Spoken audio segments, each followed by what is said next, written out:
people don't get to that point because they just become overwhelmed, right? Why? Oh, it's just too much. And again, the sense of overwhelming can be an all state, right? And this is critically important, right? This sense of overwhelmingness, this state of awe, is a state of immobilization, right? But what's not being immobilized is time. Time's ticking, right? That clock's going to be ticking whether or not you're productive or not, whether or not you're asleep at the wheel or not. Time's going on. So the longer you are in that state of awe, the longer you are in that state of transfixion and immobilization, you get to the point in your life where you no longer have the powers, the ability, the acumen that you may have once had in your youth, and that becomes the ultimate source of pessimism, because you've lost it all. You've submitted, right? You were overwhelmed by the burden that was life, and there's nothing but regret, right? So this sense of submission and obedience is obviously another cause of pessimism. As we'll progress through the text, we'll see that there are many different sort of sources for pessimistic worldview, pessimistic interpretations, but it's rare that Nietzsche offers basically bullet points. So when he gives you bullet points, 1, 2, 3, 4, and that's what he gives you in note 33, you need to take note, literally, right? It's like causes of pessimism, 1, 2, 3, 4, right? This is not something that you need to bring to the text, it's something that the text brings to you. The point then becomes, you know, after we've presented the information, what are the implications? And I'm not going to get into, you know, sort of a structural assessment, a deep assessment of these, but I think already you can see, yeah, there's some huge implications of these causes of pessimism. And the question is, how do you see yourself with respect to a pessimistic worldview, a pessimistic lifestyle, right? Are you, in a sense, pessimistic because of some of these failures, or failures in yourself, or discouragements that you might have? And if so, how can you, if you can, change your worldview, your perspective, your interpretations, we'll get to this later, in order to start being productive, to start, you know, transforming and making use of the little bit of time that we do have. Okay, page 10, last point for this section, 4.1 of the assessment. And this actually comes from note 34, so I'll just read it directly. It's a very short, you know, it's a sentence. Page 23 of the Kaufman text, note 34. Modern pessimism is an expression of the uselessness, right?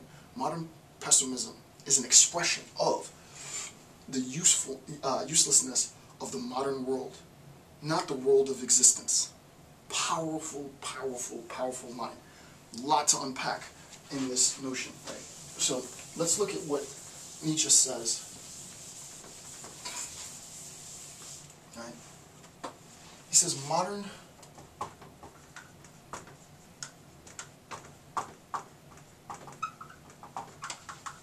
pessimism is an expression of, right? Modern pessimism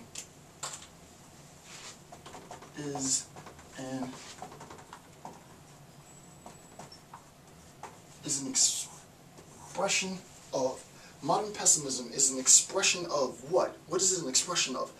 Uselessness, right?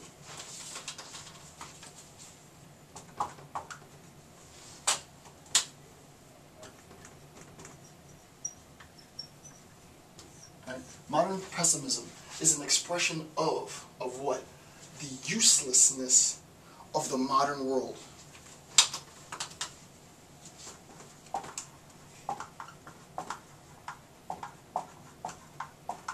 This is just a phenomenally good quote, right? Modern pessimism is an expression of what?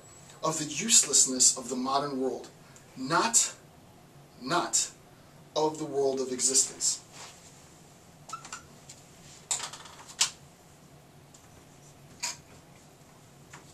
Not of the world of.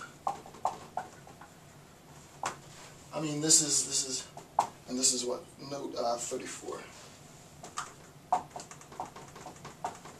Okay. Obviously, pretty heavy stuff, right?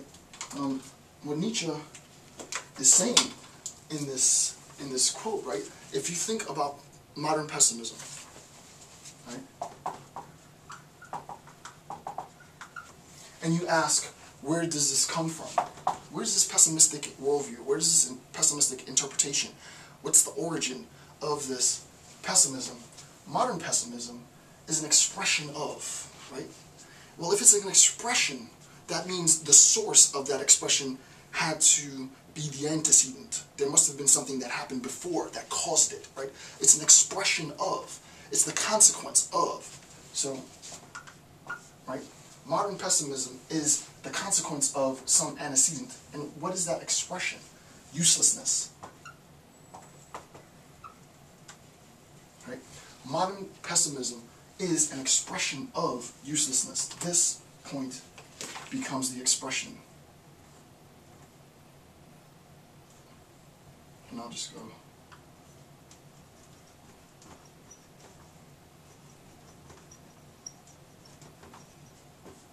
Right? This becomes the mode of expression. Modern pessimism is an expression of what? The uselessness of the modern world. Right? The uselessness of the modern world. Not the world of existence. So it would be false, right? Right? The uselessness of what? The uselessness of the modern world.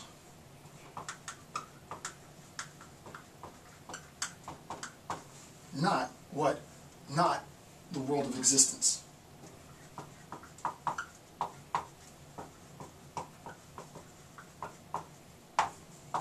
Okay.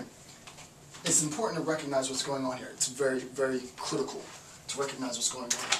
This world and this world, right? We recognize that for Nietzsche, this claim here, we'll label it 1, and we'll label this 2. This claim is true, this claim is false, right? If you say that the modern world is the antecedent cause, right? It's the reason for this uselessness, and thus pessimism is its consequence, Nietzsche would say that's true. He would say that this is false, right? To say the world, with respect to the world, the way that we understand the world of existence is the cause of pessimism. He's going to say that's false. What does that mean? Why is it important? What he's doing, and it's a very, very brief, it's one sentence. It's one sentence. It's not a lot, but there's